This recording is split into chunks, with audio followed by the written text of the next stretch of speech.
আমি বালকাটাতে লিখছি বালিকা বালিকাটা। আমিও সেম খাই টাইমি আমি দেখছি না কোনো সমস্যা নাই। তোমার কোনো সমস্যা নেই। এই যে আমি সেম কাহিনী করছি বালক বালিকা আমরা সবাই একই কাহিনী করে বসে আছি কোনো সমস্যা নেই।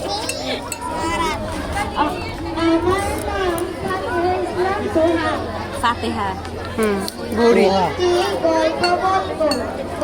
স্কুলের নাম বলো। গৌরী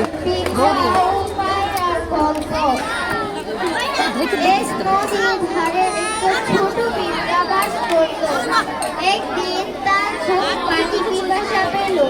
সে পানি খেতে নদীর ধারে গেল। নদীতে অনেক ঢেউ ছিল। পিঁপড়াটি নদীর ঢেউয়ে ভেসে গেল। নদীর পাড়ে একটা বড় গাছ ছিল। সেই গাছে একটা বড় পায়রা বাস করত। পায়রাটি দেখতে পেল পিঁপড়াটি পানিতে ভেসে যাচ্ছে।